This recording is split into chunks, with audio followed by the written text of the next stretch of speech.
kalian. Mungkin kita akan menunggu 1 menit lagi ya Pak, Ya, Gerard. sampai masuk. Santai saja. Santai saja. Soalnya ini masih banyak yang baru masuk. Ya. Rumahmu mana, Gerard? Saya asal Makassar tapi sekarang lagi di Surabaya Pak. Oh, banyak ya dari Makassar. Itu kan di Makassar kayaknya sudah ada UC ya. Iya, cuman pada saat bukanya itu pada saat saya sudah kuliah Pak. Oh iya. Tapi kan barusan buka. Kalau barusan buka kan ya masih apa ya, dari aspek manajemen barangkali ya masih lebih dewasa sini begitu ya. Iya, mungkin seperti itu. Baik Pak An, kita masih sambil menunggu teman-teman yang masuk. Saya Yap. perkenalkan dulu ya. Baik. Thank you. Baik, karena kita udah ada 40 partisipan, kita mulai aja. Mungkin sebelum kita mulai, saya mau minta tolong untuk teman-teman semuanya bisa mengaktifkan kameranya dulu. Kita akan ada screenshot di awal dan di akhir untuk bukti kehadiran teman-teman semuanya dalam pertukaran agama-agama ini. Mungkin teman-teman semuanya bisa on cam dulu.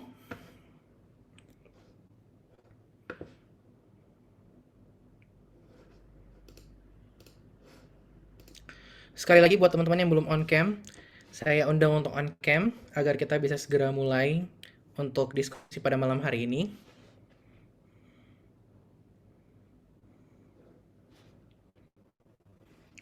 Baik, akan saya screenshot. Slide pertama, 1, 2, 3. Slide kedua, 1, 2, 3. Baik teman-teman semuanya, selamat malam. Saya tetap harapkan teman-teman semua kalau bisa on cam, tetap on cam selama diskusi berlangsung supaya kita diskusinya bisa dua arah dan tidak satu arah saja. Tapi kalau misalnya jaringan tidak memungkinkan, teman-teman pun dipersilakan untuk off cam. Oke teman-teman, sebelum kita mulai, saya mau menjelaskan sedikit dulu tentang sistematika dari diskusi pada malam hari ini. Kita akan ada banyak sesi tanya jawab bersama dengan Bapak Aan Ansori sebagai pembicara kita pada malam hari ini. Untuk teman-teman semua yang ingin bertanya, teman-teman bisa percaya. Terserah teman-teman mau lampirkan nama teman-teman atau kalau teman-teman misalnya mau bertanya dengan format anonim, teman-teman bisa melampirkan tulisan anonim di akhir pertanyaan teman-teman. Tapi semuanya via private chat ke saya ya teman-teman. Oke, selamat malam. Perkenalkan, saya Gerald Cesar sebagai moderator pada malam hari ini. Tanpa berlama-lama lagi, mungkin teman-teman udah pada penasaran juga, langsung saja kita mulai diskusi pada malam hari ini. Selamat malam Bapak Ansori. Halo Gerard, selamat malam. Senang sekali ketemu dengan kamu. Halo semuanya. Aurel sama Daril. Itu pacarmu ya, Rel? Sama Daril itu. Kalau pacaran beda agama di kelasku kamu tak kasih poin tambahan yang agak gede. Nah, pacaran beda agama atau beda etnis kalau di kelasku tak kasih poin gitu. Tapi kalau sama-sama agamanya atau sama-sama etnisnya, oh enggak. Biar toleransinya tinggi gitu ya Pak ya. Kristen sama Kristen, Islam sama Islam, Jawa sama Jawa. Menurutku itu kurang seru begitu ya. Itu sih. Oke. Apa Gerard? Teman-teman sekalian begini. Aku tahu kalian mungkin banyak punya pertanyaan tentang agama Islam dan antara takut dan berani ngomong, takut nanti kena pasal penodaan agama atau takut nanti marah dan lain sebagainya. Aku katakan bahwa aku tidak akan marah, aku tidak akan menuntutmu di pengadilan, aku tidak akan melaporkanmu ke kantor polisi. Tanya itu tidak akan kena pasal penodaan agama. Yang kena itu adalah yang jawab. Nah, kayak gitu. Jadi santai saja. Begitu, Gerard. Baik, terima kasih Pak An. Ini enaknya dipanggil gimana nih Pak? Pak An atau Mas Ya, Aan? Mas Aan boleh. Mas Aan aja. Mas Aan Aan atau aja. Aan begitu boleh ya. Oke, siap Mas. Oke, mungkin sebelum kita mulai, mungkin Mas Aan mungkin mau memperkenalkan diri dulu. Sebenarnya kalau teman-teman notice, ini Mas Aan itu sudah sering sekali muncul ya guys ya. Saya juga sudah sering mendengar dari Mas Aan. Cuman kalau mungkin ada teman-teman angkatan 2021 yang belum kenal, mungkin Mas Aan bisa memperkenalkan diri dulu kepada teman-teman semuanya. Ya, terima kasih Gerard. Aku Aan Ansori ya, lengkapnya Muhammad Aan Ansori. Aku ngajar religion dan Pancasila untuk semester ini. Aku jadi koordinator mata kuliah religion. Bayangkan UC, jadi di di mata kuliah religion itu yang Islam cuma aku. Islam sudah Islam Jawa lagi. Itu dijadikan koordinator mata kuliah.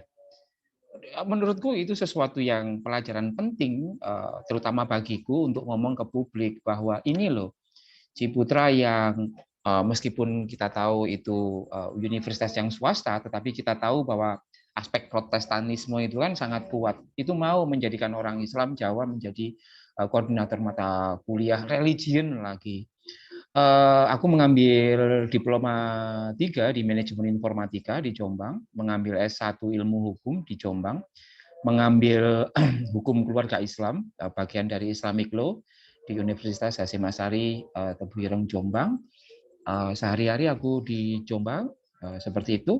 Anak 2 sebentar lagi akan kuliah anakku. Nggak sadar ternyata anakku sudah dewasa. Istri 1 ya, istri 1 begitu. Meskipun aku Islam, tapi soal prinsip perkawinan aku ikut Kristen, monogami. Apalagi Gerard yang kau tanyakan? Oke, ini kalau dilihat sepertinya Mas Aan ini sudah punya banyak sekali background ya Mas, sudah sangat berpengalaman di Oh berbagai bidang. iya, Gerard, kamu harus tahu. Aku kan Facebook ya, aku kan tua Ya, ya. ya. Followerku itu hampir 19.000 loh. Waduh. Loh, serius itu. Facebook ya, kalian kan nggak main Facebook ya. Kalian kan nggak main Facebook. Di IG ya lumayan lah, mau 5.000 kan.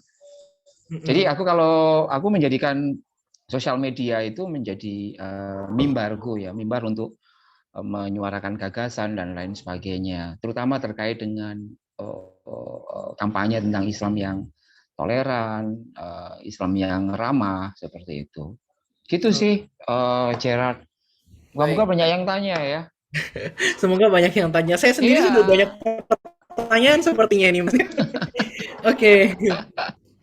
Mungkin kita bisa mengawali dengan pertanyaan yang mungkin Gerard, gimana, aku gimana Mas? Gerard, bolehkah aku minta bantuan kamu pimpin doa untuk sesi kita ini Oke, sesuai siap. dengan keyakinanmu ya. Oke, kalau gitu. Oke, teman-teman semuanya, sebelum kita mulai diskusi pada malam hari ini, kita berdoa dulu. Saya akan pimpin secara Kristen, teman-teman yang lain bisa mengikuti. Bapak, kami bersyukur untuk malam hari ini, semuanya karena anugerah-Mu Tuhan. Kalau sekarang saatnya kami mau mulai diskusi jumpa agama kami percaya Tuhan hadir melawat setiap kami Tuhan, dan biarlah kami dapat mendapatkan insights yang baru, dan biarlah semuanya hanya bagi kemuliaan nama-Mu. Kami bersyukur, kami serahkan semua ke dalam tangan Bapa, hanya dalam nama Tuhan Yesus. Haleluya. Amin. Amin. Iya. Oke, kita langsung aja kali ya, Mas. Sudah pada penanya nih juga teman-teman nih, termasuk saya juga. Mungkin Mas An bisa kita awali dengan mungkin Mas An bisa menceritakan sedikit apakah Mas An ini sudah menganut agama Muslim dari sejak lahir Oh atau iya, dari iya, iya Gerard. Aku itu Muslim sejak belum lahir ya. Oh, oke oke oke. Aku itu lahir di satu desa di Kabupaten Jombang. Nama desanya adalah Kauman di Kecamatan Mojoagung. Di kecamatanku itu ada 18 desa. Yang menarik dari desaku itu adalah, desaku itu kecil sekali, 500 meter kali 500 meter, itu desaku. Jadi lebarnya 500 meter, ininya 500 meter. Nah yang menarik apa? Sejak aku belum lahir sampai aku sekarang, kami punya satu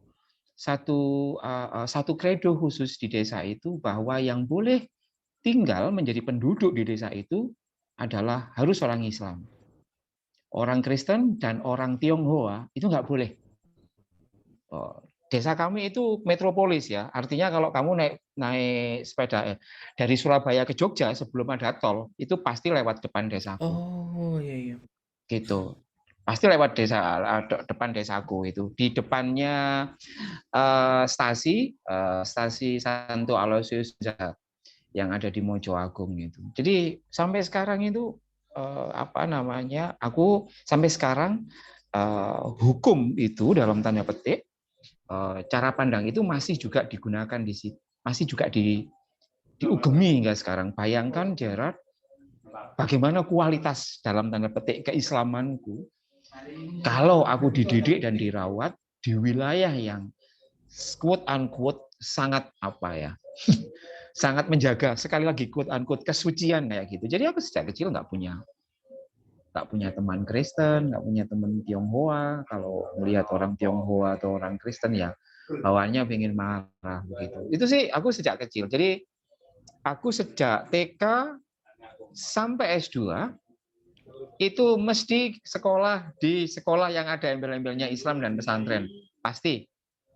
Dari mulai apa namanya? Bukan TK, sebelum TK itu apa? Oh, playgroup lah kalau Playgroup, dulu ya. ya. Playgroup sampai S2 itu ya pasti di institusi Islam, di institusi yang ada di Islamnya. Kamu bisa bayangkan betapa homogennya cara pandangku itu. Tapi untungnya aku punya banyak teman yang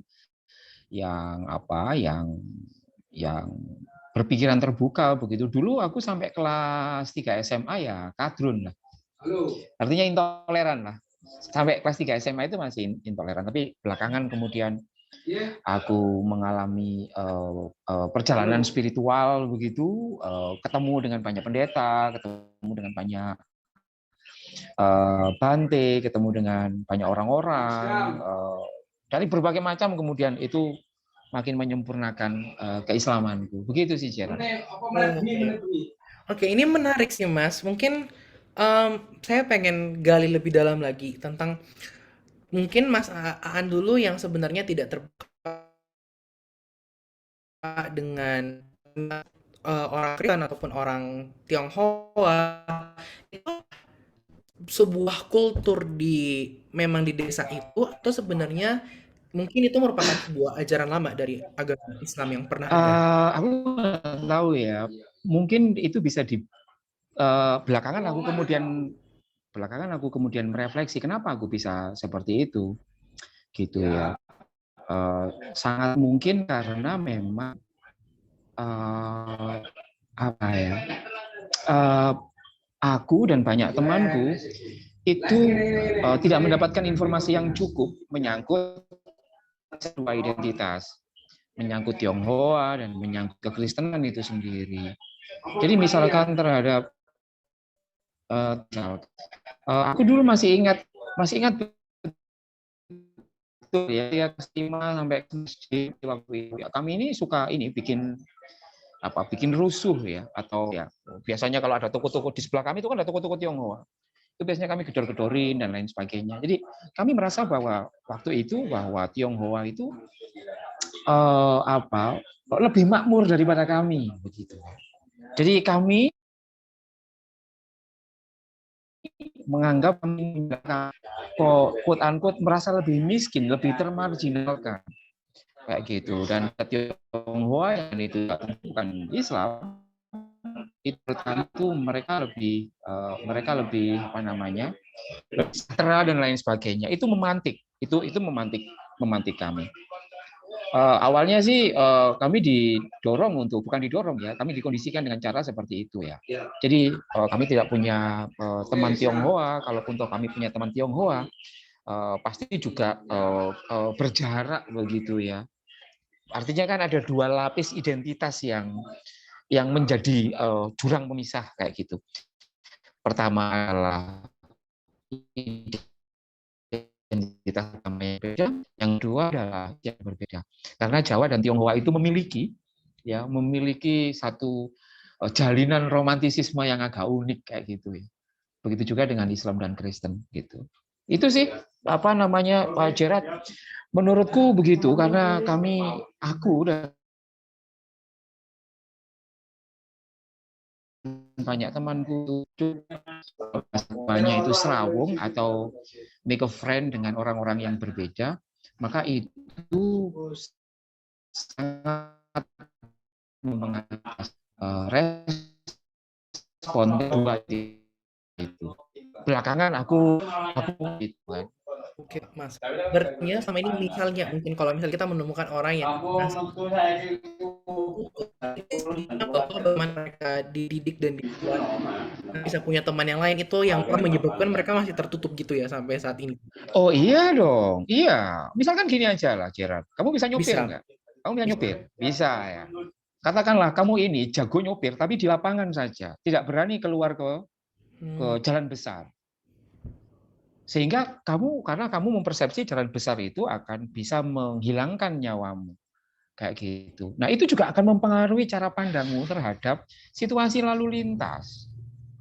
Nah, semakin kamu tidak pernah mau menjejakkan roda mobilmu ke jalanan besar, maka sampai kapanpun kamu akan punya persepsi yang bermacam-macam tentang jalan besar itu.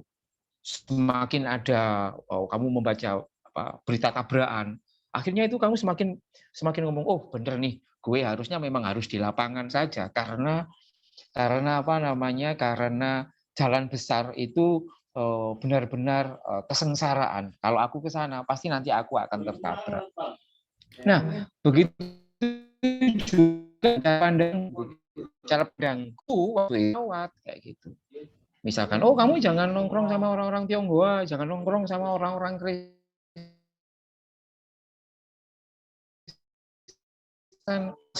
Kamu jadi seperti itu, sehingga apa? Sehingga itu memupuk cara pandang kita waktu itu terkait dengan dua objek, yakni kekristenan atau agama selain Islam dan identitas yang lain, terutama Tionghoa.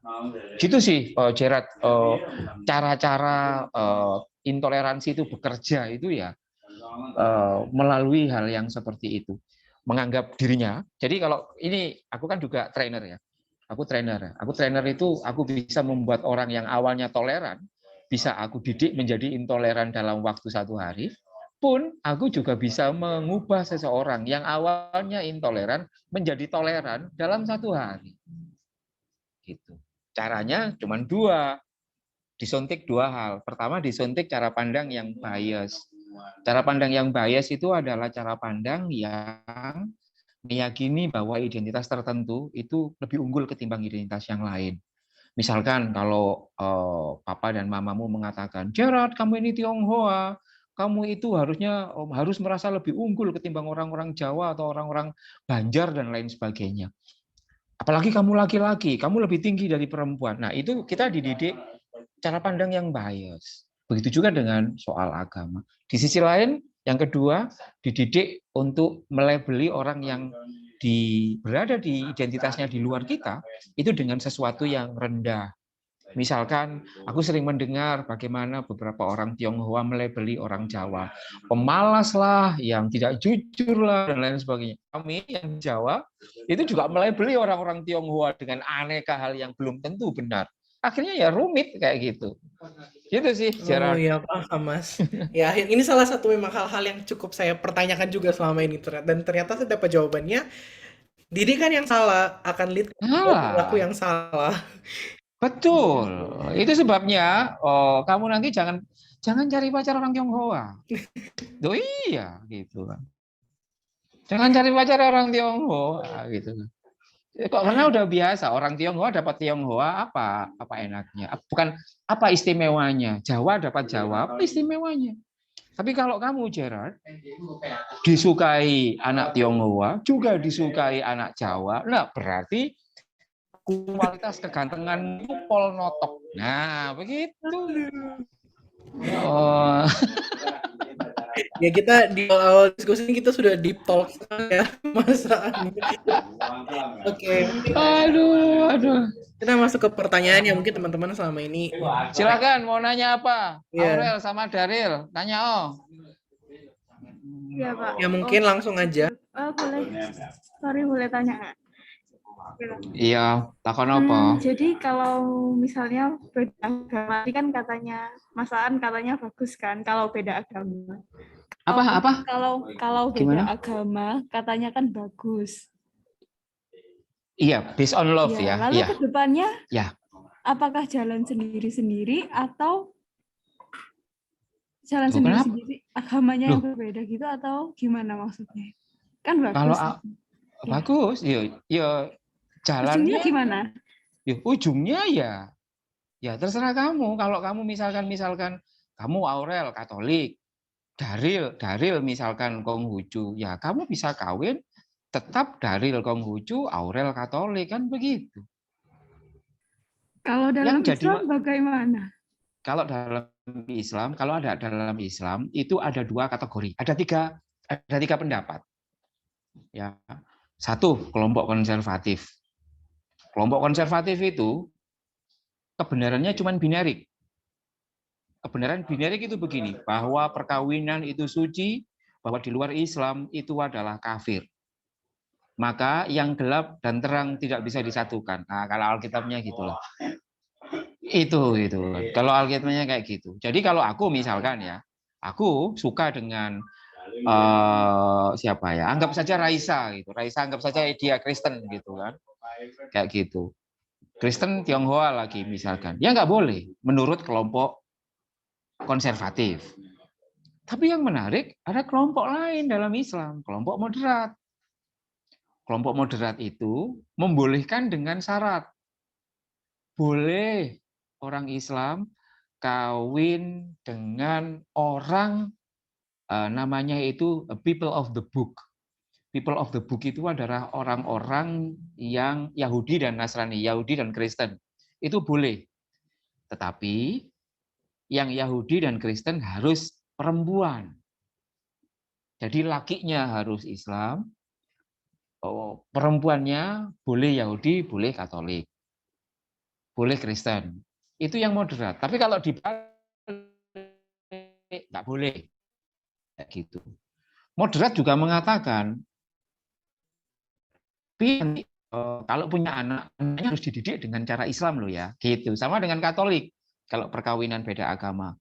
Katolik kan begitu, boleh kan kawin beda agama, diberkati, pemberkatan ya, bukan sakramen, kayak gitu. Tapi kan anak harus dididik dalam aspek Katolik. Itu kelompok yang moderat.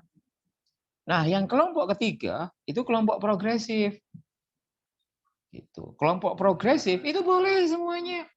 Yang penting dengan satu syarat, ya keyakinannya harus sama yakin, sama-sama cintanya kayak gitu. Jangan sampai yang satunya yakin mencintai, tapi yang pasangannya nggak yakin bisa mencintai, kan susah kayak gitu. Dan menurutku secara teologis di Islam itu bisa. Aku termasuk meletakkan diriku sebagai kelompok yang progresif. Kalau kamu baca blogku ya, kemarin itu aku melakukan pemberkatan. Kalau di dalam Islam namanya akad nikah. Akad nikah temanku laki-laki Islam, perempuan Katolik. Jadi tanggal 21 waktu itu di Surabaya, tanggal 22-nya kemudian mereka pemberkatan di paroki Kristus Raja. Jadi menurutku Aurel itu aku meyakini bahwa mana yang benar dari tiga kategori itu. Menurutku semuanya benar. Ini kan sama dengan mana yang paling benar, sedan Audi, Avanza, atau Pajero. Mana yang benar? Kan nggak bisa. Sama-sama benarnya. Mana nyamanmu? Kayak gitu. Nah, kalau aku, menurutku sama-sama benarnya. Tergantung yang melakukan. Tugas agama adalah memfasilitasi cinta kasih itu. Kalau dalam Al-Quran itu kan ada satu ayat yang aku senang sekali. Ayat itu selalu ditulis di undangan-undangan perkawinan Islam yang dikirimkan ke banyak orang. Biasanya ada kutipan ayatnya, sama dengan orang Kristen kalau kawin itu kan selalu ada kutipan. Kutipannya itu di Ar-Rum 21. Wa min ayati an khalaqalakum min anfusikum azwajan litaskunu ilaiha wa ja'alnakum mawaddatan wa ja'alnakum mawaddatan warahmah. Jadi salah satu tanda dari kebesaran Tuhan itu adalah Tuhan menciptakan kalian berpasang-pasangan supaya kalian merasa dirinya tentram. Jadi aspek paling penting di dalam perjodohan di dalam Al-Quran itu adalah aspek apa yang disebut sebagai ketentraman itu, sakinah, tranquil. Tranquil itu free from agitation, mind or fisik. Seperti itu. Jadi nggak boleh dipaksa, kawin itu nggak boleh dipaksa. Gitu sih, Aurel, kayak gitu. Jadi aku sendiri memposisikan bahwa perkawinan beda agama itu adalah boleh. Yang tidak boleh itu adalah beda perasaan. Yang satu merasa cinta, yang satu merasa enggak. Itu enggak boleh. Memaksa itu nanti. Gitu, Aurel sama Daryl. Thank Thank you ya. you. Terima kasih, Mas. Iya. Oke, kita lanjut, Mas. Saya jadi penasaran nih kalau begitu. Dari yang tadi Apa? antara ketiga pilihan itu berarti penganut agama Islam itu bebas ya, memilih mereka mau moderat, mau progresif seperti itu ya. Harusnya seperti itu, tetapi ada yang quote unquote main curang. Jadi dari tiga kelompok ini, dari tiga kategori ini, yang paling besar toanya, kira-kira gitu, yang paling besar toanya itu kelompok konservatif. Itu sebabnya perkawinan beda agama di dalam Islam formal normatif tidak bisa dilakukan di KUA. Kayak gitu. Oh, Tidak bisa dilakukan di KUA. Makanya harus kalau mau dilakukan di selain KUA, yakni catatan sipil. Catatan sipil akan menunggu kawinnya ini pakai apa? Pakai Kristen kah, pakai Katolik kah, kayak gitu. oh, oke. Sebuah insight yang baru lagi nih ya, teman-teman ya. Sepertinya. Iyalah, gitu. Iya. Oke, mungkin kita masuk ke pertanyaan-pertanyaan yang lumayan mendasar dalam agama Islam, Mas. Mungkin bisa diceritakan Apa itu? di mata kuliah religion, mungkin teman-teman yang ambil mata kuliah religion pasti juga mengenal namanya konsep Tuhan. Mungkin teman-teman juga membutuhkan jawaban dari konsep Tuhan ini dalam jumpa-jumpa agama untuk menjadi bahan refleksi teman-teman. Kita sekalian diskusikan. Kalau di dalam agama Islam sendiri, konsep Tuhan itu sebenarnya seperti gimana, Mas Aan? Generally, we are monotheism, just like Christian or any kind of religion. Kami monotheism. Tinggal manifestasi dari monotheismnya itu seperti apa? Ya, gitu. Titik ini, ya, titik Tuhan itu esa. Tuhan itu esa, sama dengan yang diyakini oleh agama-agama yang lain. Nah, bagaimana implementasi dan manifestasinya? Ini juga nggak seragam, Gerald. Nggak seragam, Gerald. Nggak seragam. Kira-kira ada dua grup. Satu grup yang terbesar itu adalah mereka yang meyakini keesaan Tuhan dengan cara memilih melakukan purifikasi dan tidak memperbolehkan konsepsi ketuhanan diwujudkan di dalam sesuatu di luar Tuhan. Karena itu mengganggu kesucian Tuhan.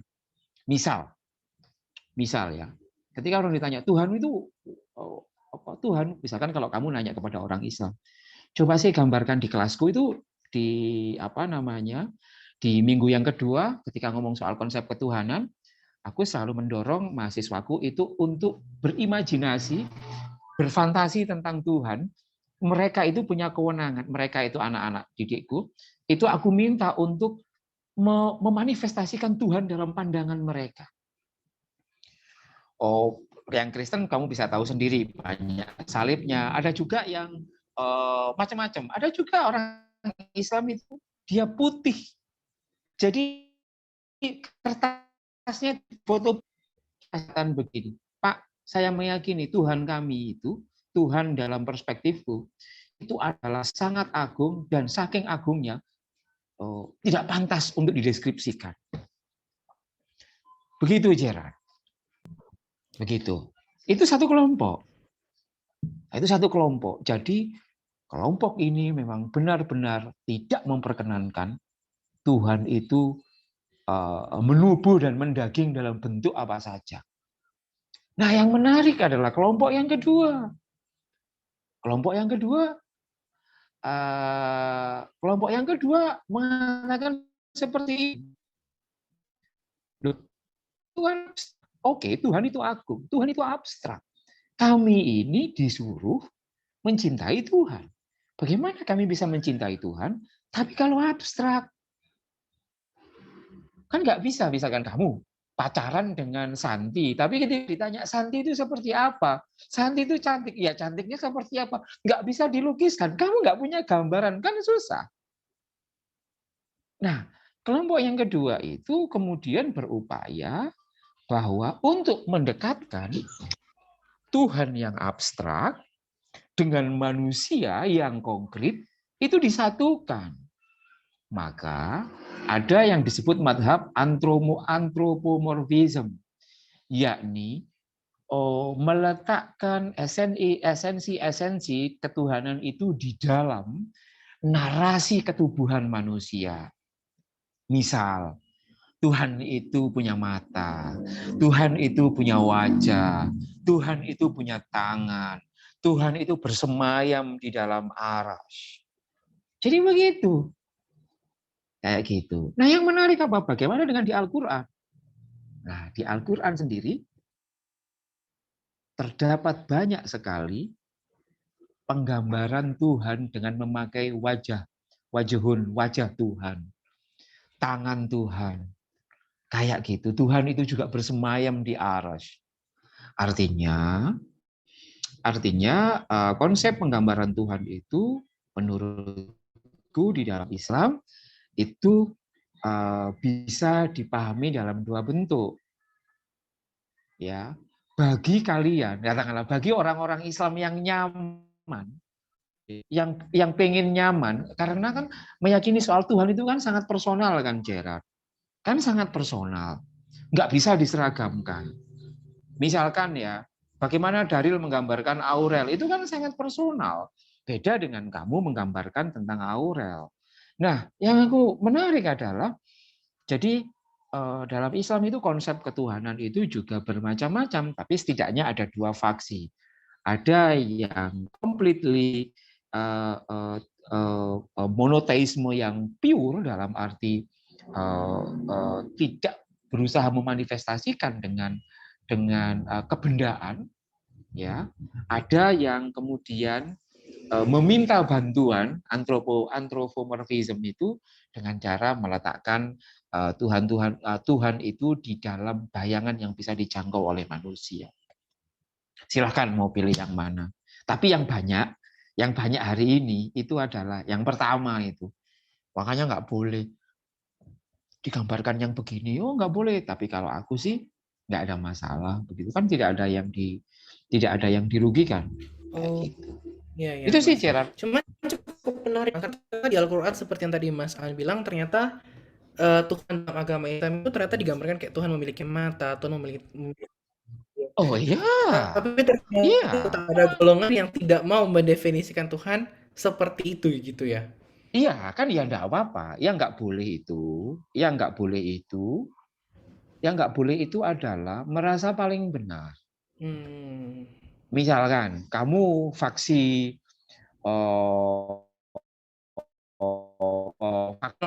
merasa yang paling benar. Terus siapa? Wisya pro penggambaran.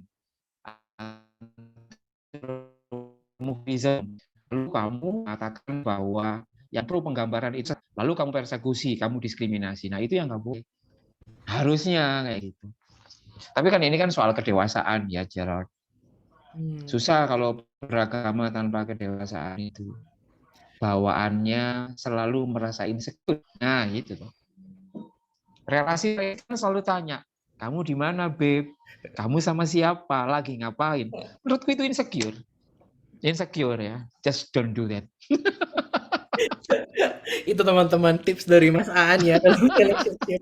Sepertinya dari tadi kita bahas relationship terus nih, Mas. Ya iyalah, ngapain bahas soal Tuhan. Boring. Aduh, oke, kita lanjut. Ini ada pertanyaannya Mas Audrey. Dikatakan pertanyaan itu seperti ini, Mas. Kenapa mayoritas Muslim di Indonesia mewajibkan menggunakan hijab atau cadar bagi perempuan, sedangkan di luar negeri, misal Dubai dan Arab, malah jarang ada yang menggunakan hijab? Mungkin bisa dijawab, Mas? Begini ya, harus aku katakan secara jujur ke kamu bahwa jilbab itu tidak hanya soal aksesoris. Jilbab itu to some extent having political motive. Seperti itu. Aku sendiri meletakkan seperti ini. Di sebuah peradaban di mana gerakan Islam formalis Islam formalis itu adalah kelompok orang Islam yang ingin mengubah peradaban itu menjadi sebuah peradaan Islam secara formal, seperti Aceh. Ya, Islam formalis itu seperti Aceh. Jadi kalau ada orang Islam kepingin kampungnya itu Islami, lurahnya harus Islam, RT-nya harus Islam, toanya harus besar dan lain sebagainya. Ini yang aku anggap sebagai kelompok Islam yang Islamis. Sebab ada kelompok Islam, ada orang Islam yang tidak seperti itu. Gitu ya. Ada orang Islam yang tidak seperti itu. Nah, aku ingin mengatakan bagi kelompok Islam ya yang seperti yang kalian rasakan di Indonesia, eksistensinya ingin diakui, dengan agama lain itu sangat agitatif dan sangat intimidatif, maka di peradaban seperti ini, jilbab itu selalu quote unquote semakin lama akan semakin dipaksakan untuk dipakai. Jadi apa? Oke, jadi jilbab itu merupakan dianggap oleh kelompok ini dianggap sebagai sebuah indikator dari keberhasilan kelompok ini di dalam melakukan praktek operasionalisasi dari ideologi yang mereka paham. Ini sama dengan begini. Ciri anak-anak sekolah SMA yang baik itu adalah ketika pakai seragam dan seragamnya itu dimasukkan. Nah, kayak gitu. Padahal sebenarnya tidak ada aturan kalau di dalam Islam boleh pakai jilbab dan boleh tidak pakai jilbab dan kamu bisa tetap menjadi Islam. Tetapi di tangan kelompok ini ya, jilbab sebagai sebuah simbol itu diletakkan sebagai alat untuk memvalidasi apakah perempuan itu seorang muslimah sejati atau muslimah abal-abal. Ini kan kacau. Ini kacau. Jadi kalau ada orang muslimah yang nggak pakai jilbab, menurut kacamata orang ini dianggap moralitasnya rendah. Yang pakai jilbab dianggap moralitasnya tinggi. Aku tidak sependapat dengan itu. Perempuan muslim tetap bisa terhormat, baik ia berjilbab atau tidak. Begitu. Karena apa? Karena cicit Nabi aja tidak berjilbab. Ada yang berjilbab, ada yang tidak. Karena persoalan ketakwaan seseorang, soal spiritualitas seseorang itu tidak hanya digantungkan sepenuhnya terhadap simbol-simbol seperti itu.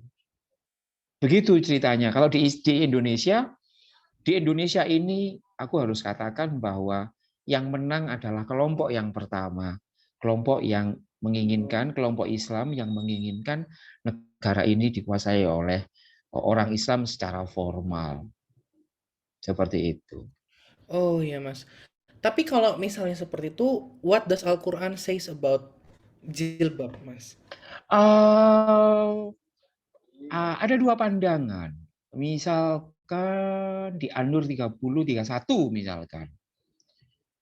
Di situ disampaikan di Al-Qur'an itu bahwa ada perintah Tuhan, ya, perintah Tuhan pada waktu itu.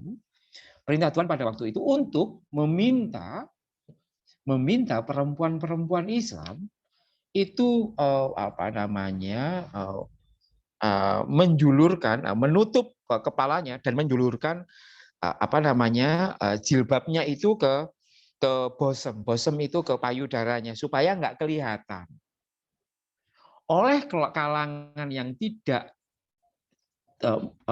tahu konstruksi sosial pada waktu itu, maka ayat itu kemudian di copy paste saat ini dengan mengatakan tuh benar kan di Al-Qur'an itu istri-istri Nabi dan orang-orang muslimah itu disuruh untuk berjilbab, maka kita juga wajib berjilbab.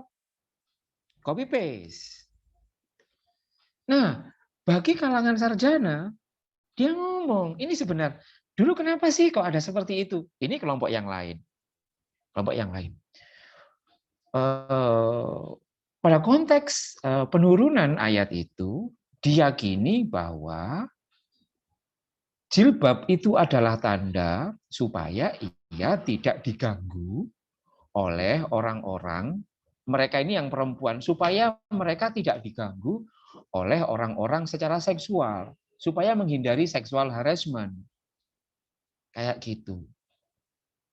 Lalu mikir, kalau misalkan saat ini bagi kalangan sarjana yang ingin mendiskusikan soal hukum Islam, kalau saat ini perempuan Islam, meskipun ia tidak berjilbab, naik kereta api atau naik bis, dan dia tidak diganggu, apakah kemudian mereka, para perempuan Islam itu, masih wajib berjilbab?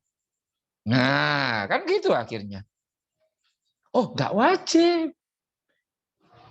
Begitu. Jadi sama-sama sumbernya, tapi came up with two different position. Oh. Kayak gitu. Seperti itu. Nah, lagi-lagi kemudian pertarungan politik yang berkeinginan untuk bekerja untuk mana yang benar. Di negara-negara yang dalam tanda petik lebih maju, Eropa misalkan, jilbab yang nggak diwajibkan. Karena di sana secure. Di sini juga secure juga. Di sana orang relatif tidak dirisak mau pakai jilbab atau tidak. Itu mereka relatif lebih merdeka. Aku punya banyak teman ya, kalau di sini jilbaban, kalau di Jombang jilbaban. Tapi ketika dia di forum-forum internasional, dia nggak berjilbab. Tak tanya, kenapa kamu bisa seperti itu? Iya, di sana itu aku merasa aku bisa menjadi diriku sendiri. Aku tidak takut untuk aku di sana itu aku tidak merasa khawatir dihakimi kalau aku dapat jilbab seperti ini. Jadi kayak gitu. Nah di sini kalau kamu nggak pakai jilbab ya dianggap dalam tanda petik Islamnya belum sempurna. Anakku sendiri on off jilbab. Anakku Cecilia ya sedang struggling apakah dia kemudian terus-terusan berjilbab atau kemudian hanya ketika sekolah. Tapi kayaknya ini direkam ya. Kayaknya dia sekolah dia berani keluar nggak berjilbab. Ya kalau ke Alfamart itu ya saya nggak pakai jilbab, ya rambutnya begini, kadang-kadang pakai daster ke toko begitu, kadang-kadang pakai celana pendek gitu. Masih alhamdulillah dia masih cukup percaya diri dengan ketubuhannya. Oh, iya. Gitu sih. Berarti pokoknya sebenarnya jilbab itu ditujukan untuk wanita para perempuan supaya mereka bisa menutupi ya bagian dadanya pada zaman dulu. Cuman sekarang Pada zaman itu supaya tidak iya, iya. dilecehkan, kondisi waktu itu. Waktu itu kan di Hmm. Madinah. Di Madinah itu semacam kayak di Harlem gitu loh. Aku nggak tahu di Makassar itu tempat yang kira-kira nggak aman bagi perempuan kalau pulang malam itu di daerah mana Tapi misalkan. ada. Ada ya, nggak tahu di Todopuli atau apa Iya. misalkan ya, misalkan. Nah, waktu itu jadi kalau kamu berjilbaban orang itu menjadi segan gitu. Hmm. Saat itu kayak gitu sih. Iya. Oh ya, oke Mas. Oke Mas, kita ada next question lagi dari Kak Wisya. Pertanyaan seperti ini. Berkaitan dengan relationship yang berbeda agama dengan contoh antara Islam dan Kristen. Apakah jikalau seorang anak perempuan yang mengikuti agama suaminya setelah menikah itu dianggap seperti anak yang sudah mati? Dan pernah juga mendengarkan sebuah statement bahwa darah perempuan itu pun sudah halal untuk dibunuh. Apakah benar seperti demikian? Ini perempuannya Muslim, terus mengikuti agama suaminya yang selain Islam, begitu kah?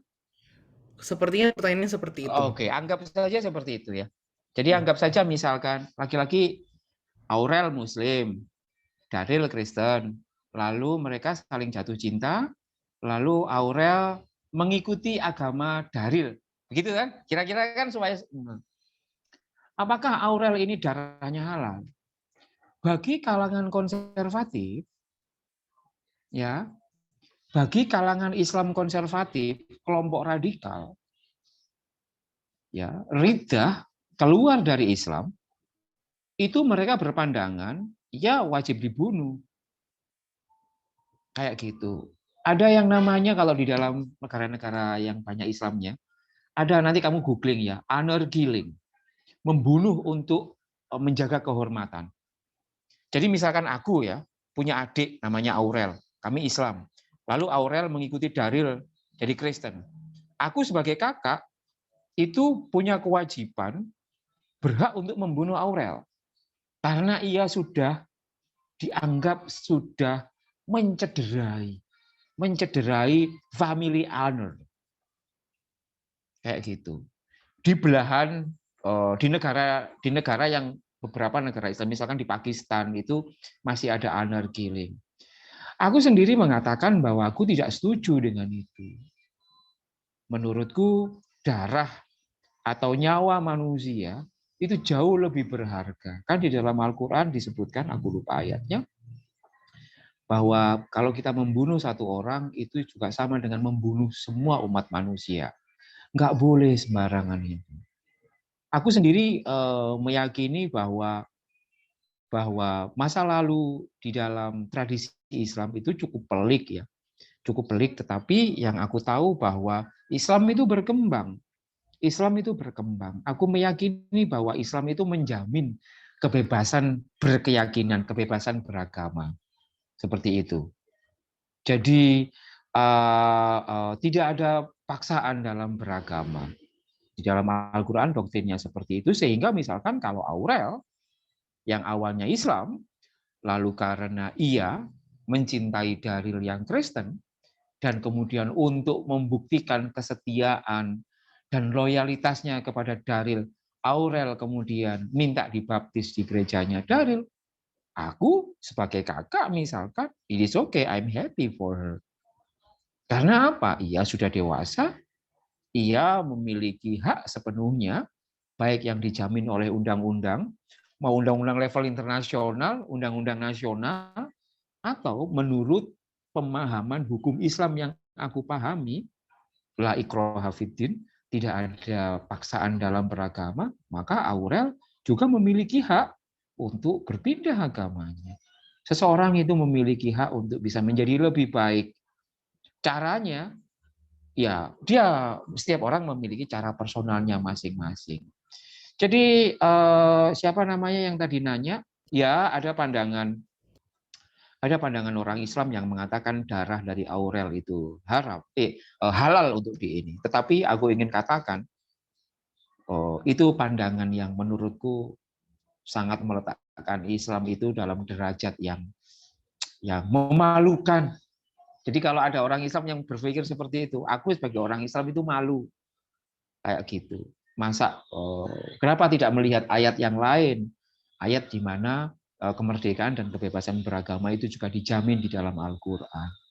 Seperti itu sih. Oh iya. Mungkin kembali ke yang tadi lagi ya, Mas, yang kita diskusikan di awal. Kalau tergantung dari mindset setiap orang ya, bagaimana mereka di-educate dulunya. Seperti itu kali ya? Iya. Kalau aku sih begitu ya.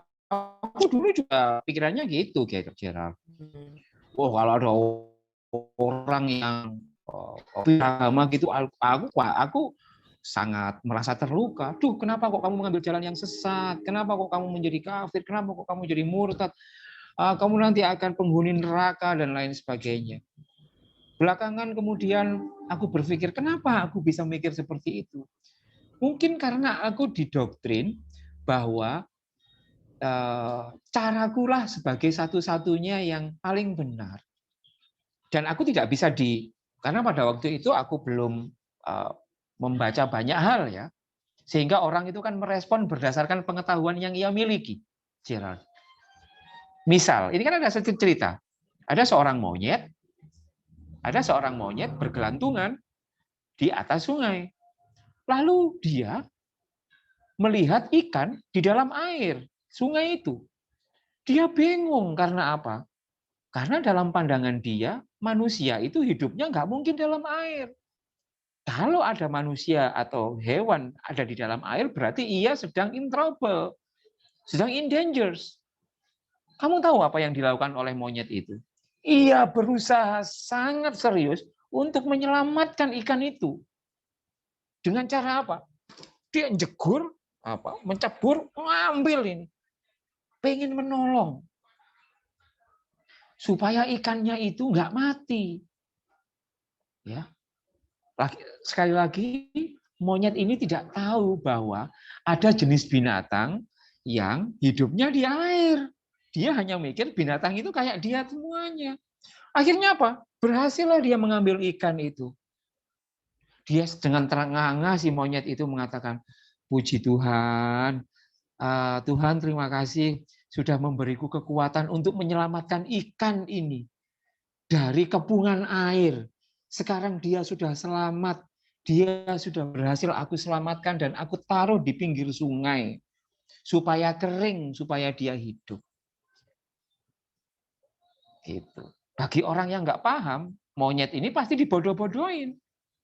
Tetapi bagi orang yang paham, dia kasihan sama monyet.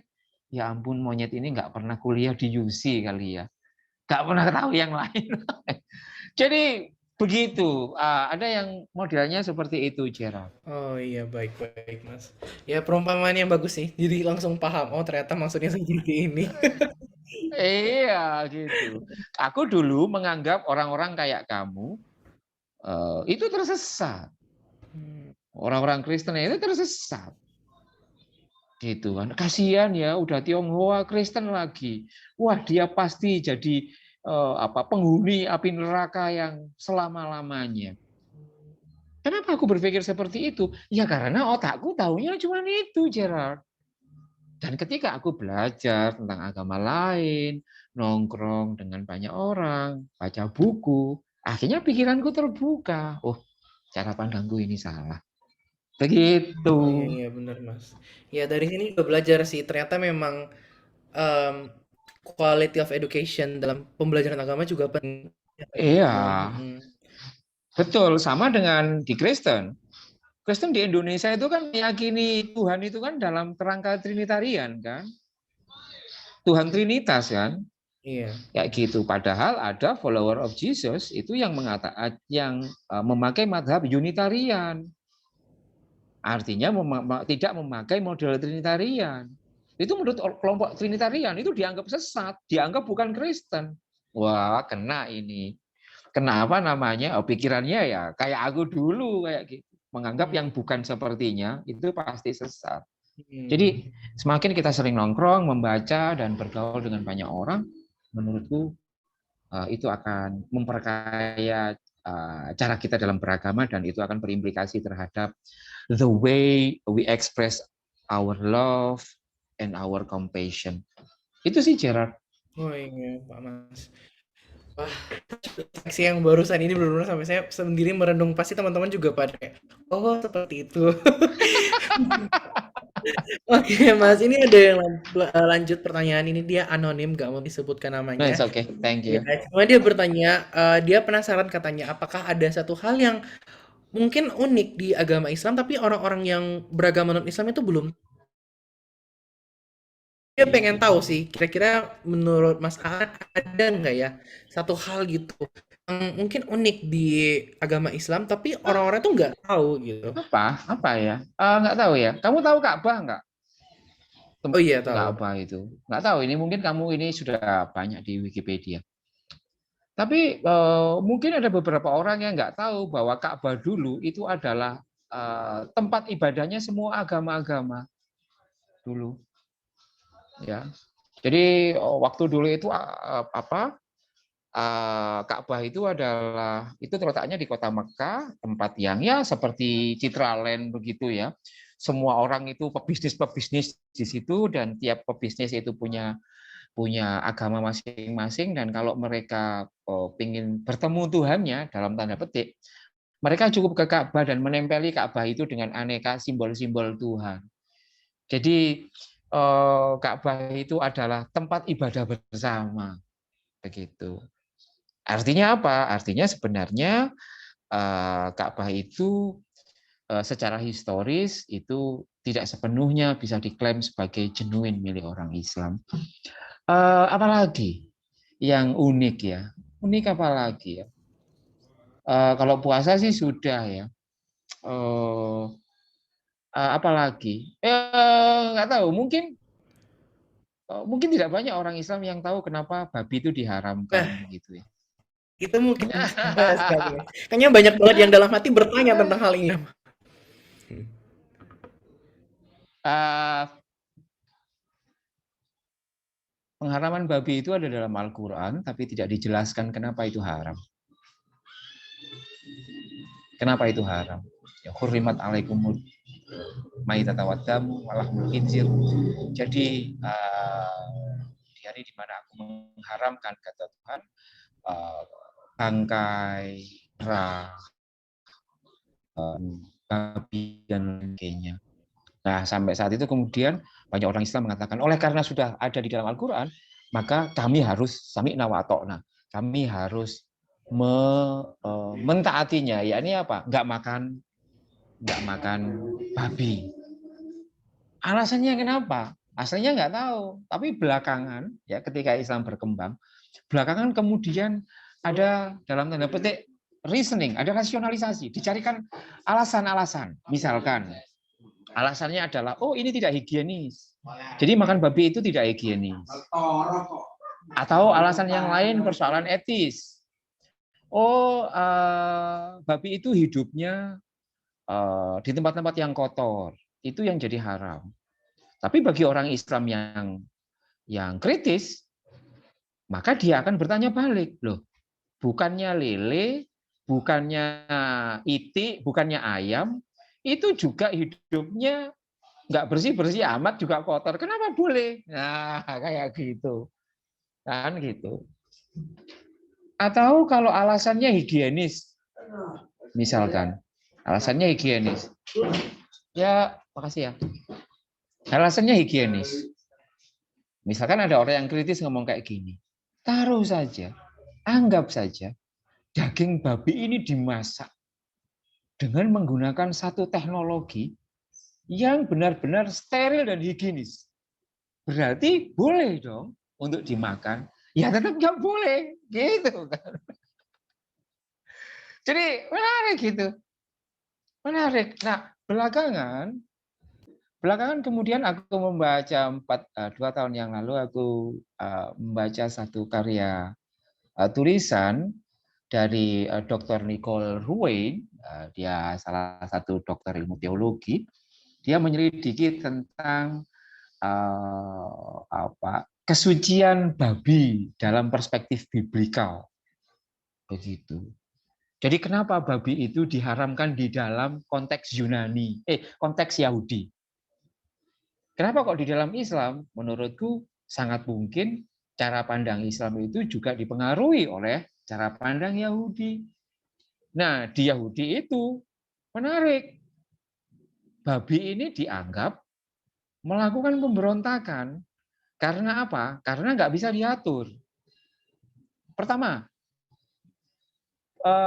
di dalam narasi Yahudi, kelompok Yahudi itu kan sangat mengagung-agungkan soal genealogi. Anak sulung, anak nomor 2, anak nomor 3, nomor 4, itu sangat penting urutan-urutan itu. Sama dengan di Tionghoa.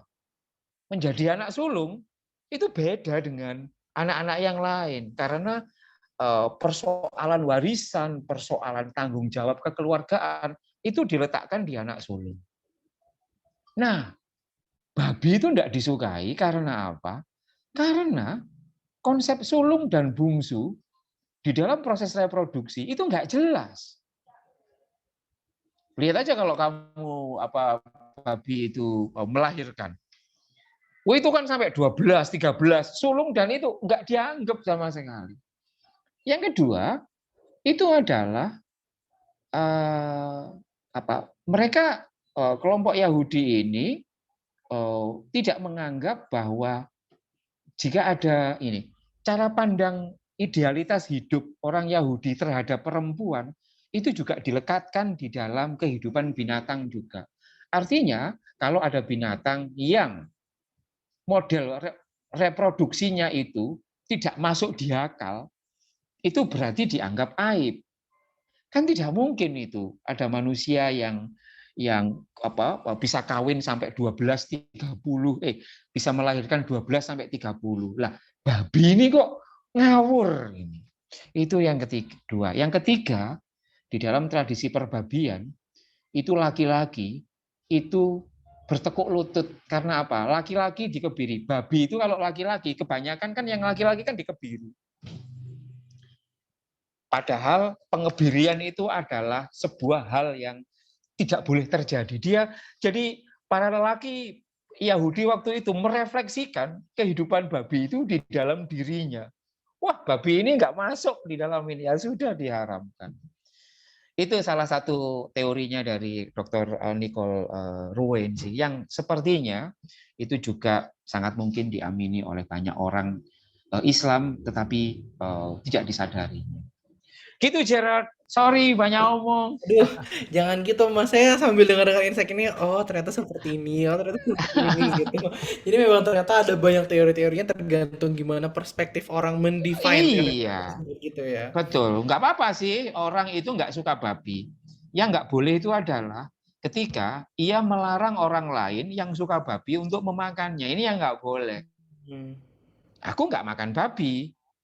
Tapi kalau misalkan kamu, Gerard, makan babi terus dilarang oleh orang-orang dariku, aku ya marah.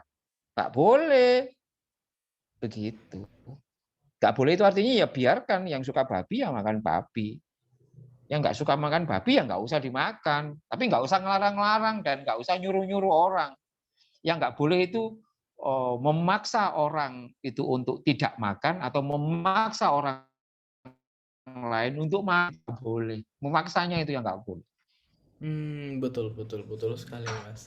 Oke, new insights lagi nih teman-teman. Next kita masih ada banyak question jadi saya agak memburu sedikit Silakan. karena waktu kita sisa sedikit. Ya, next ini ada question dari Kak Alair. Kalau correct me if I'm wrong kalau aku salah baca. Saya izin bertanya, apakah orang yang beragama non-Islam boleh menyebutkan kalimat zikir dan bagaimana dalam Al-Qur'an? Mungkin bisa dijawab, Mas. Ada banyak pandangan. Apakah orang non-Islam itu diperbolehkan untuk mengatakan astagfirullahaladzim, atau Allahu Akbar, atau Alhamdulillahirabbil alamin. Kalau aku sih meletakkannya bahwa bahasa Arab itu adalah bahasa universal. Harus kita letakkan bahasa universal, sama dengan bahasa Inggris, sama dengan bahasa Itali, sama dengan bahasa Perancis, sama dengan bahasa Indonesia. Kalau aku sebagai pemilik bahasa Arab, ya, lalu kamu, Gerard, nggak Arab, tiba-tiba mengatakan Assalamualaikum, aku senang. Karena apa? Aku merasa kamu merekognisi bahasaku. Aku senang.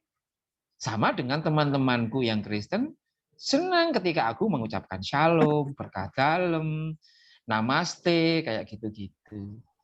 Hanya orang bodoh, hanya orang sombong, menurutku, hanya orang sombong yang barangnya tidak boleh dipergunakan orang lain untuk tujuan yang baik. Menurutku orang itu sombong.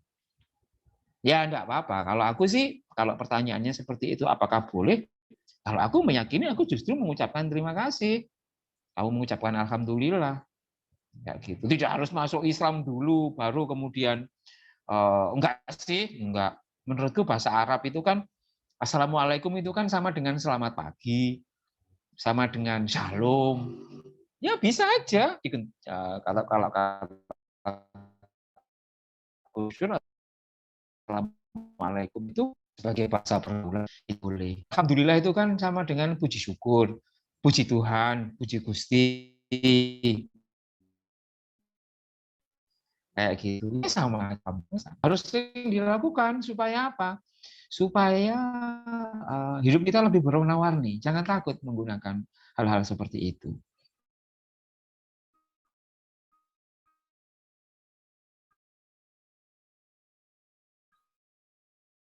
Assalamualaikum, shalom gitu. Jadi Iya, ya orang Islam yang ya menurutku ia sedang proses menuju dewasa.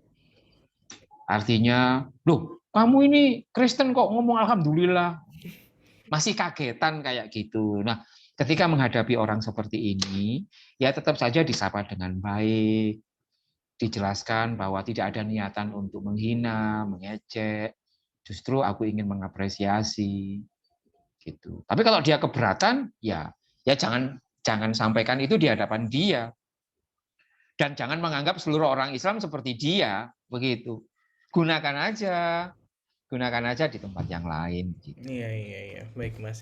Ya, salah satu stigma juga yang sering saya lihat di masih orang-orang Indonesia itu adalah kayak, oh kalau misalnya saya melihat orang yang kayak gini, terus oh ternyata semua orang Kristen gini, oh ternyata semua orang Islam gini. Nah, di sini kita bisa dapatkan Nah, jawabannya. Iya. betul sekali. Oke Mas, kita lanjut lagi. Ini ada pertanyaan dari Kak Iswa. Kenapa mayoritas orang yang sudah umroh untuk ceweknya wajib memakai jilbab di Indonesia?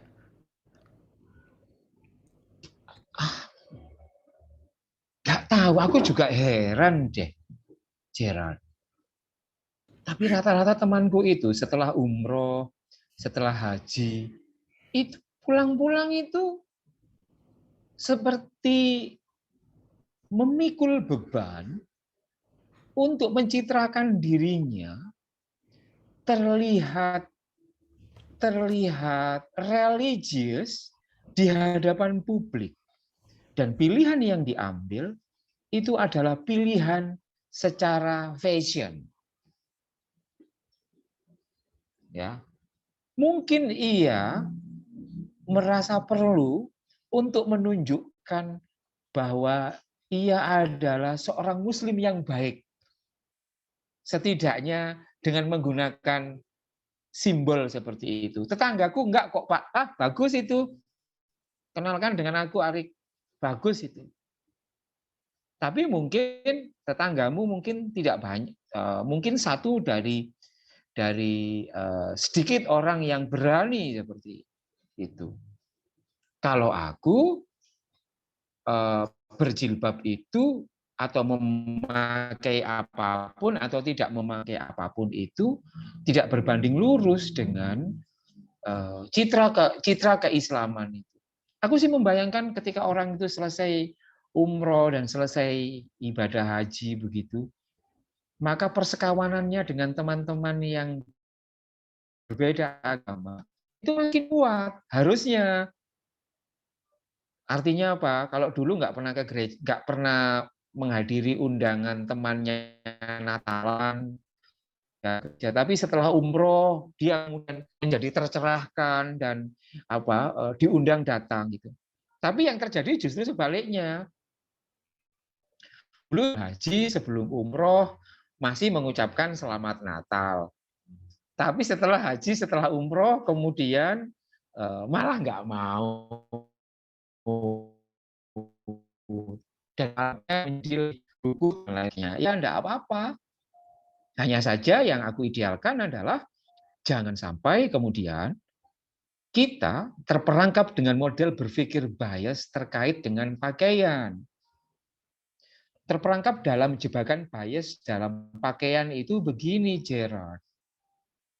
Menganggap bahwa ketika memakai simbol-simbol tertentu secara fashion yang berkaitan dengan agama, maka ia merasa dirinya lebih unggul ketimbang orang yang seagama yang tidak memakai simbol-simbol seperti itu.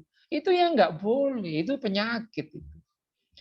Misalkan kamu habis dari Yerusalem, Gerard, lalu kamu semacam ada bisikan Roh Kudus untuk mengatakan kamu harus memakai 5 kalung salib. Maka setelah pulang dari Yerusalem, kamu memakai itu 5 kalung salib. Menurutku biasa-biasa, tapi yang tidak aku tahu, ternyata dalam benakmu, kamu berpikir bahwa kualitas hidupmu dengan 5 kalung salib itu, merasa lebih unggul ketimbang Aurel yang tidak menggunakan kalung salib. Itu yang tidak boleh. Gitu, merasa dirinya lebih baik karena memakai simbol-simbol tertentu ketimbang orang lain, itu yang aku sebut sebagai bias entrapment, jebakan dari bias itu. Jadi kalau ada teman-teman muslim yang berjilbab itu baik, tapi yang tidak pas adalah ketika yang memakai jilbab kemudian merasa dirinya lebih Islami ketimbang perempuan Muslim yang tidak berjilbab. Itu yang salah. Begitu juga sebaliknya, yang orang Islam perempuan yang tidak berjilbab merasa dirinya lebih alim ketimbang perempuan yang berjilbab. Itu juga nggak boleh. Begitu, Oh, Jeron. oke Mas. Oke, tadi sempat Mas An juga sempat singgung tentang ucapan selamat Natal. Nah, itu termasuk juga bias atau memang sebuah ajaran tersendiri, Mas, tentang Ya, larangan. apa ya? Menurutku sih ada dua kelompok ya di dalam Islam terkait dengan pengucapan selamat Natal.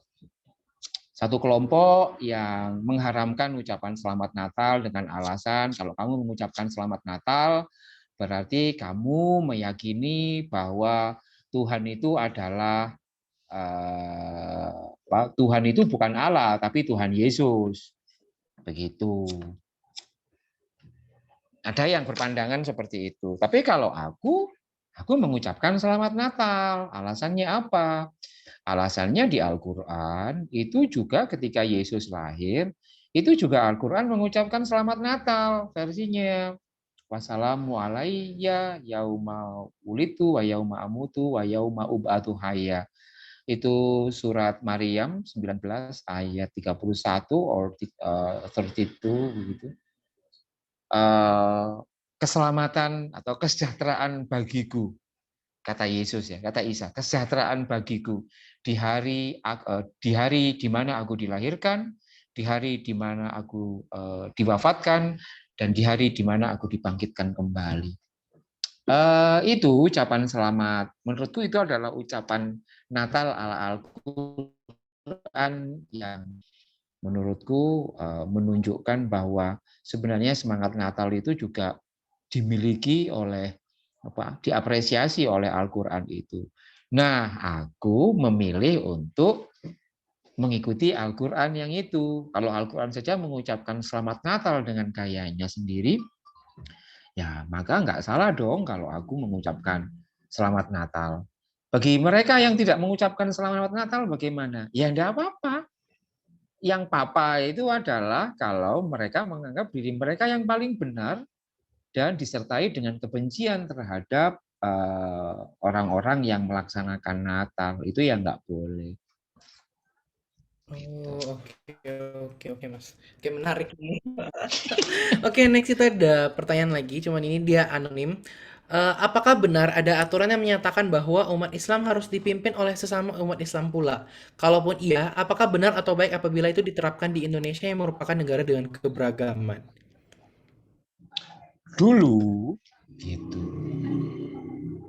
Zaman dulu, zaman tahun 600-an, itu umat Islam itu kan dulu minoritas, lalu diperlakukan tidak adil. Ketika diperlakukan tidak adil, mereka membangun satu imperium sendiri, dan untuk menjaga kelangsungan kejayaan itu, mereka berpikir bahwa yang paling sah untuk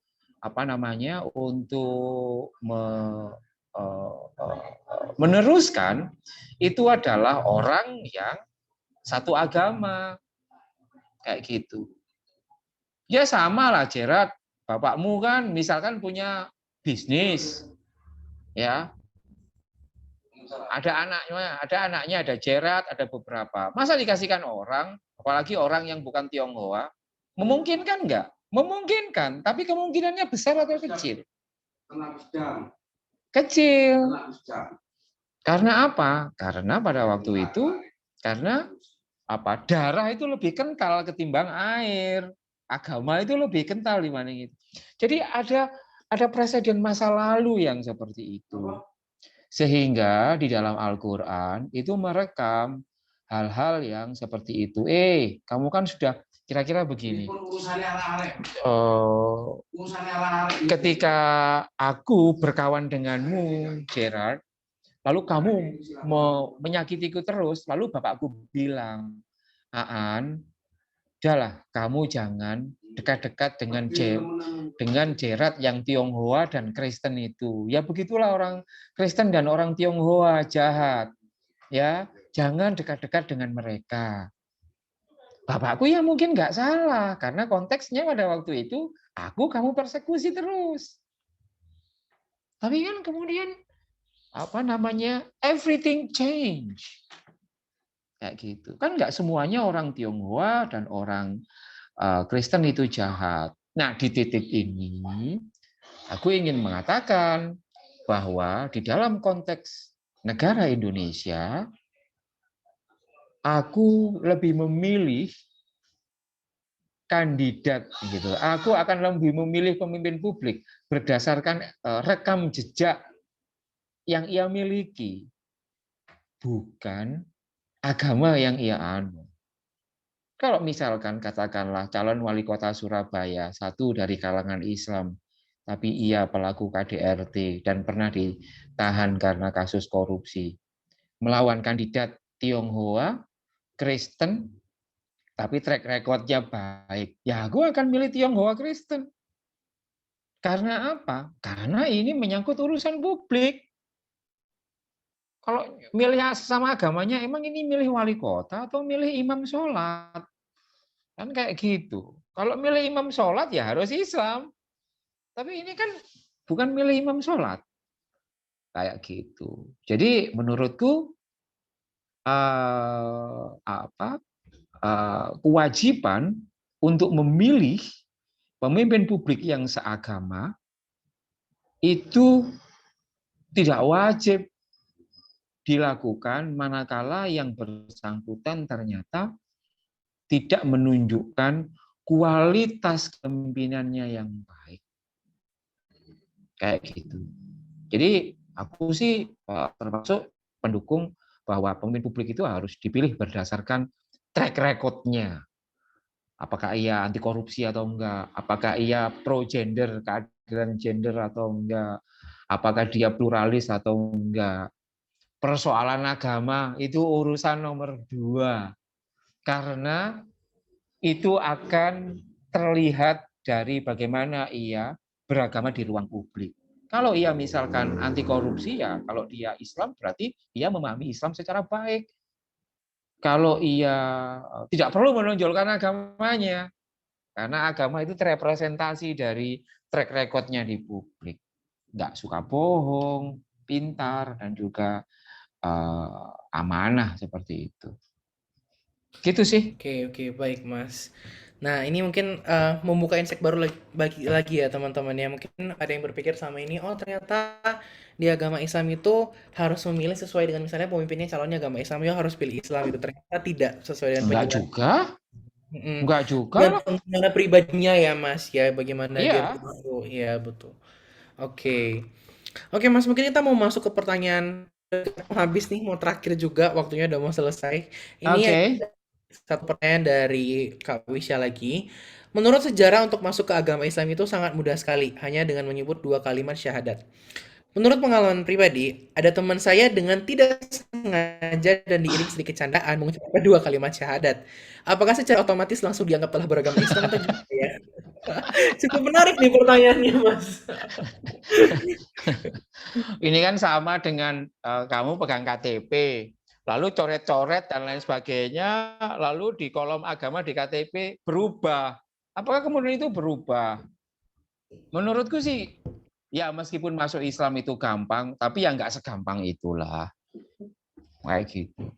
Jadi ketika kamu misalkan siapa ya, misalkan Jasmine, dia kebetulan mengambil Arabic language course selama 6 bulan. Dia fasih dengan bahasa Arab. Lalu dia ngomong asyhadu alla ilaha illallah wa asyhadu anna muhammadar rasulullah. Apakah dia kemudian secara otomatis Islam? Kalau menurutku ya tanyaan dulu sama Yasmin, dia Islam atau enggak? Gitu aja. Kalau aku kan begitu, kamu Islam apa enggak? Gitu. Jadi kalau aku tidak serta-merta orang itu ketika mengucapkan kalimat syahadat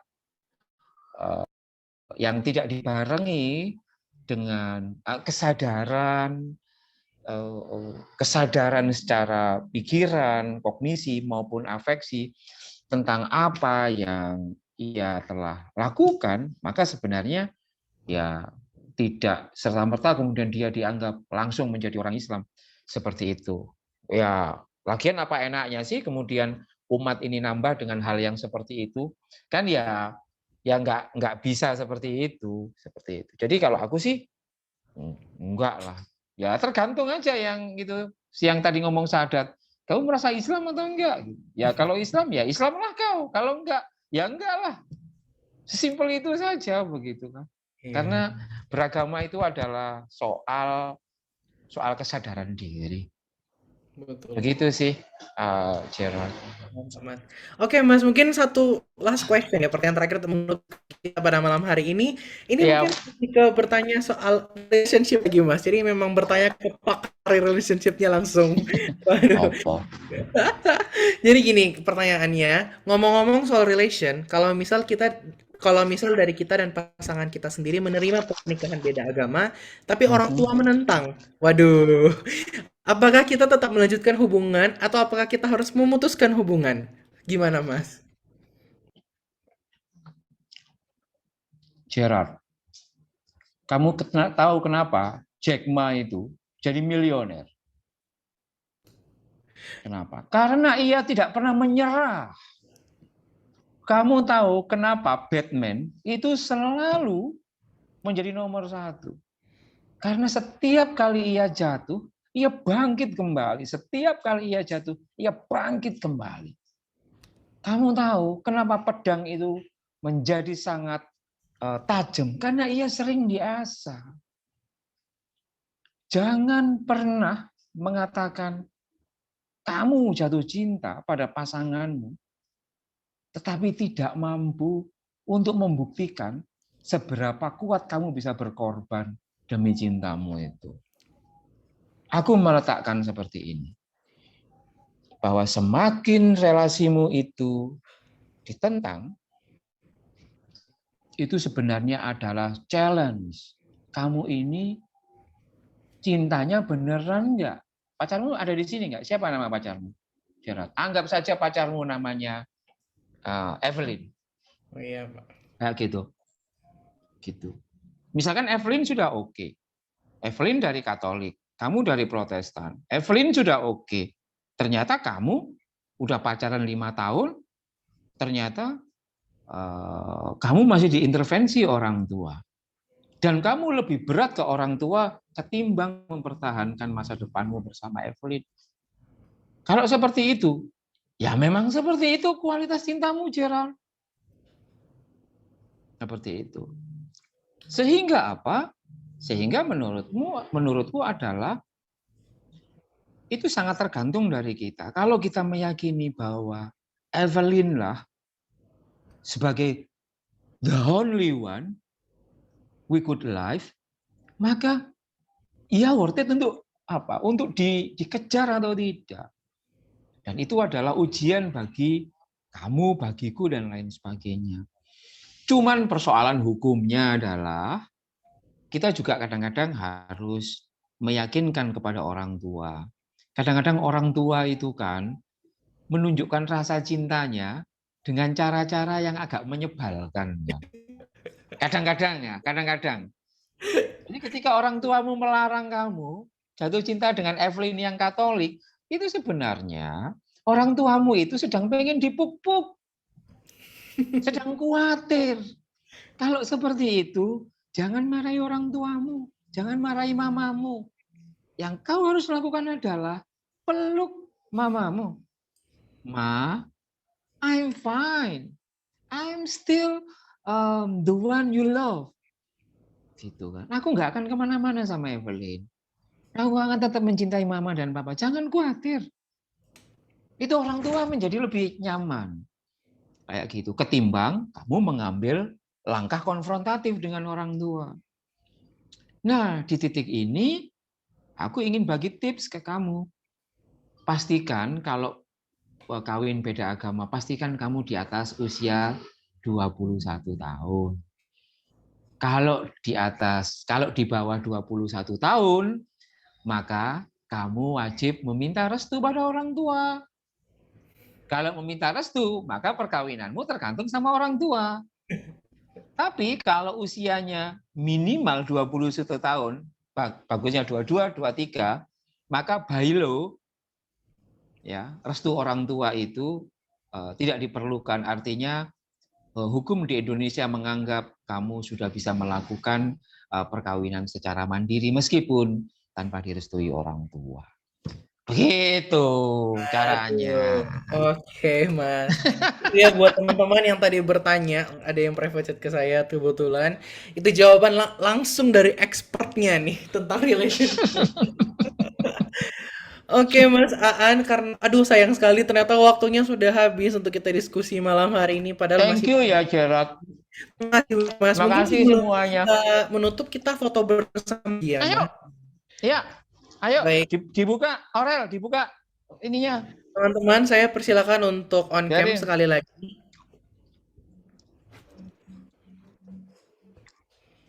Yasmin, apa kabar? Baik, Pak. Iya.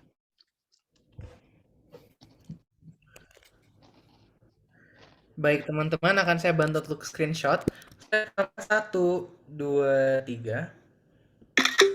Slide 2, 1, 2, 3. Slide ketiga, 1, 2, 3. Baik, terima kasih sekali lagi untuk Mas Aan Terima dan kasih teman-teman. Gerard, terima kasih semuanya. Senang bisa bergabung dengan kalian.